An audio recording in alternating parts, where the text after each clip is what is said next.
Hello student, how are you? I hope आप सभी ठीक होंगे। तो आज से हम एक्सरसाइज 3C के क्वेश्चन नंबर 5 से आपको बताएंगे। ओके बेटा, देखिए क्या कह रहा है। लिखा है, Ashok invest a certain sum of money at 20% per annum compounded yearly. Geeta invest an equal amount of money at the same rate of interest per annum compounded half yearly. If Geeta gets ₹33 more than Ashok in 18 months, calculate the money invested. आसान question है बेटा। देखो दो लोग हैं यहाँ पे, एक अशोक है, एक गीता है। दोनों का रेट ऑफ इंटरेस्ट सेम दिया है 20%। प्रिंसिपल भी दोनों के लिए सेम है, बस फ़र्क कितना है, अशोक जो है वो कंपाउंडेड ईयरली करता है सारे काम, और गीता जो है वो कंपाउंडेड हाफ ईयरली करती है। तो जाहिर सी बात है, जो कंपाउंडेड हाफ ईयरली करेगा कंपाउंड इंटरेस्ट के मामले में उसका पहला भारी होगा, यानी उसके पास ज़्यादा इंटरेस्ट आएगा। तो वही है, दोनों के इंटरेस्ट का डिफरेंस दिया है 33। आपसे पूछ रहा है कैलकुलेट द मनी इन्वेस्टेड, यानी कि इनडायरेक्टली आपसे प्रिंसिपल पूछ रहा है। ठीक है, चलिए देखेंगे कैसे करना है सॉल्यूशन। क्लियर है बेटा अच्छे से? ओके, चलिए इसके बाद देखेंगे बेटा, पहले अशोक की बात की जाए, अशोक भाई साहब की। ठीक है, देखो जब हम अशोक भाई साहब की बात करेंगे तो वो सारी चीज़ कंपाउंडेड ईयरली कर रहे हैं, और टाइम कितना दिया है बेटा, 18 मंथ्स। 18 मंथ्स का मतलब है 1.5 ईयर। तो जाहिर सी बात है, जब कंपाउंडेड ईयरली कर रहे हैं ये सारी चीज़, तो यहाँ पे हम डायरेक्ट फॉर्मूला अप्लाई नहीं कर पाएंगे, क्योंकि टाइम कितना आ गया है 18 मंथ्स, यानी कि 3.5 ईयर्स। तो यहाँ पे हमको उस केस में पहले I1 निकालना पड़ेगा, जो कि आप एक्सरसाइज माफ़ करिएगा चैप्टर 2 में जो आप पढ़ के चीज़ें आए हैं उसका थोड़ा सा यहाँ पे इस्तेमाल करना पड़ेगा। ठीक है, चलिए कर लेते हैं। प्रिंसिपल कितना है बेटा? अच्छा, प्रिंसिपल ही तो पता करना है, तो उसको आप x मान लेंगे। रेट आपको दिया है 20%, टाइम हो जाएगा 1 अपॉन में 100। क्लियर है? 0 से 0 गया, 2 1 जा 2 5 जा, आंसर कितना आया, x अपॉन में 5। तो बेटा अमाउंट कितना हो जाएगा, प्रिंसिपल है x, सिंपल इंटरेस्ट आया है या इंटरेस्ट आया है x/5, मिलाएंगे कितना हो जाएगा, 6x अपॉन में 5। 5 को x से मल्टीप्लाई करेंगे 5x हो जाएगा, प्लस x करेंगे तो 6x हो जाएगा। ठीक है, ये फॉर फर्स्ट ईयर है, आप लिखोगे for next half year, for next half year. ठीक है, अच्छा नेक्स्ट हाफ ईयर में मामला क्या होंगे, देखो ज़रा बेटा। इंटरेस्ट हो जाएगा नेक्स्ट हाफ ईयर के लिए, प्रिंसिपल अब हो जाएगा 6x अपॉन में 5, रेट अभी भी 20 रहेगा, टाइम रहेगा 1/2। ठीक है, और अपॉन में 100 हो जाएगा। क्लियर है? 5 1 जा 5 4 जा, 2 1 जा 2 2 जा। ओके, 6 2 जा, काटना चाहो काट दो, अगर रखना चाहो तो छोड़ सकते हो। तो ये कितना आ गया, 6 2 जा 12x अपॉन में 100। ओके, तो ये कितना आ जाएगा आपका इंटरेस्ट जो होता है, अरे माफ़ करिएगा अमाउंट जो होगा, टोटल अमाउंट 1.5 ईयर के लिए कितना आ जाएगा, 1/2 ईयर्स के लिए कितना अमाउंट आ जाएगा बताइए ज़रा।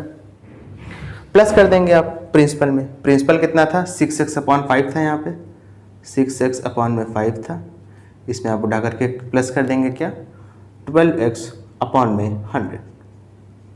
ओके, 5 और 100 का एलसीएम लेंगे, कितना आएगा, 100 ही आएगा। 100 को 5 से डिवाइड करेंगे 20 आएगा, 20 को 6 से मल्टीप्लाई करेंगे तो आ जाएगा 120x, प्लस में 100 को 100 से डिवाइड कराएंगे कितना आएगा, 1 आएगा। 1 को उठाकर 12x से मल्टीप्लाई करा देंगे तो 12x हो जाएगा। 120 में 12x को प्लस कर देंगे तो आंसर कितना आ जाएगा, 132x अपॉन में 100। क्लियर है, दिखाई दे रहा है ना? अच्छा, ये तो हो गई अशोक जी की बात। अब आप बात आती है गीता जी की, तो यहाँ पे लिखिए गीता। गीता जी की जो बात है वो सारी कंपाउंडेड हाफ ईयरली पे है, तो वहाँ पे तो डायरेक्ट फॉर्मूला अप्लाई हो जाएगा। क्या हो जाएगा, a is equal to P bracket में 1 plus r/200 to the power n into में 2। r/200 और n इंटू में 2 क्यों किया है, ये सब तो बात समझ में आ गई होगी, क्योंकि जो गीता जी का मामला है वो कंपाउंडेड हाफ ईयरली का है। क्लियर है अच्छे से? चलिए, प्रिंसिपल पता नहीं उसको आपने x माना है, 1 प्लस रेट आपको पता है 20 है, अपॉन में 200। n कितना है बेटा? n है आपका 3/2, 18 मंथ्स है ना। 18 मंथ्स को जब आप ईयर में कन्वर्ट करोगे तो ये हो जाएगा 3/2, तो ये हो गया 3 अपॉन में 2 इंटू में 2, 2 से 2 कैंसिल आउट हो गया। क्लियर है? तो ये हो जाएगा, ये 1 बार में गया 20 1 ज़ा और 20 10 ज़ा 200। ठीक है, 10 1 ज़ा 10 और प्लस में 1 हो जाएगा, तो ये कितना हो जाएगा? 11 अपॉन में 10 की पावर 3, x इंटू में 11 अपॉन में 10 की पावर 3। क्लियर है? 11 की पावर 3 करेंगे तो आएगा 1331, साथ में x अपॉन में 10 की पावर 3 करेंगे तो कितना आ जाएगा? 1000 आ जाएगा। क्लियर है? अब गीता जी का ये अमाउंट आया है, ध्यान रखिएगा, देखो फिर से समझो, ये अमाउंट आया है, ये भी आपका वो नहीं आया है, इसको क्या कहते हैं, इंटरेस्ट नहीं आया है, ये अमाउंट आया है। ठीक है, इंटरेस्ट का फर्क कितना है? इंटरेस्ट का फर्क कितना है बेटा? 33 रुपीज़ है। ठीक है, एक मिनट। If the Geeta gets salary more than Ashok in 18 months calculate the money. एक मिनट, ये अमाउंट की बात कर रहा है कि इंटरेस्ट की बात कर रहे हैं, इसको थोड़ा समझना पड़ेगा। Geeta invest an equal amount of money at the same rate of interest compounded half yearly if Geeta gets ₹33। अच्छा, ठीक, कोई बात, कोई दिक्कत नहीं है। देखो, ठीक है, समझना, यहाँ पे अमाउंट की ही बात हो रही है, इंटरेस्ट की बात नहीं हो रही है। यहाँ पे डायरेक्ट किसकी बात हो रही है? अमाउंट की ही बात हो रही है। इन लोगों ने इन्वेस्ट किया था ना, अशोक और गीता ने, तो जाहिर सी बात है जो पलट के मिलेगा वो अमाउंट होगा ना, इंटरेस्ट थोड़ी होगा। समझ रहे हो कि नहीं मेरी बात? तो चलो नेक्स्ट पेज में थोड़ा सा कर लेते हैं। गीता का कितना है देखो ज़रा अमाउंट, 1331 x अपॉन में 1000। ठीक है, माइनस में अशोक जी का कितना है? अशोक जी का देखना पड़ेगा कितना है, 132x अपॉन में 1 था, अपॉन में 100 था, मेरे ख्याल से 100 ही है। ठीक है, 1000 और 100 का एलसीएम लेंगे तो 1000 आएगा। 1000 को 1000 से डिवाइड कराया तो 1 आएगा, 1 को 1331 से मल्टीप्लाई करा दिया तो 1331x ही रहेगा, माइनस 1000 को 100 से डिवाइड कराएंगे तो 10 आएगा, 10 को उठा के 132 से मल्टीप्लाई करा देंगे तो हो जाएगा 1320 साथ में x, माइनस कर लीजिए कितना आएगा। अच्छा, इसका डिफरेंस कितना दिया है? कितना दिया था? 33 दिया था। ठीक है, तो ये हो जाएगा 1331x में से 1320 माइनस करेंगे तो आएगा 11x अपॉन में 1000 इज इक्वल टू 33। दिखाई दे रहा है ना? तो x की वैल्यू कितनी आ गई? 33 इंटू में 1000 अपॉन में 11। क्लियर है? 11 1 ज़ा 11 3 ज़ा, तो x की वैल्यू कितनी आ गई? 3000 आ गई। एक मिनट, ठीक है, 3000 आ गई आपको। x माना किसको था? प्रिंसिपल को माना था, तो प्रिंसिपल कितना हो जाएगा? ₹3000। क्लियर है? अच्छे से, कोई दिक्कत वाली बात तो नहीं है? बात है तो बता दो। चलिए, इसके बाद अपना नेक्स्ट क्वेश्चन करेंगे, समझेंगे बेटा। कह रहा at what rate of interest per annum will a sum of ₹62500 earn a compound interest of ₹5100 in 1 year, the interest is to be compounded half yearly. आसान क्वेश्चन है, देखो सॉल्यूशन। ठीक है, समझना, आपको प्रिंसिपल दिया है, इंटरेस्ट दिया है, तो अमाउंट निकाल सकते हो ना। अमाउंट का फॉर्मूला क्या होता है, या अमाउंट का अगर बेसिक पूछूं तो क्या होता है? जितना प्रिंसिपल रहेगा उसमें उठा करके आप इंटरेस्ट को जोड़ दोगे। ठीक है, प्रिंसिपल कितना है? 62500, इसमें उठा करके आप इंटरेस्ट को यानी 5100 को जोड़ दो तो कितना हो जाएगा? 67600। क्लियर है? अमाउंट का फॉर्मूला क्या होगा? P ब्रैकेट में 1 + R/200 की पावर n इंटू में 2। क्लियर है? अच्छे से, ये n है, ठीक है, n इंटू में 2।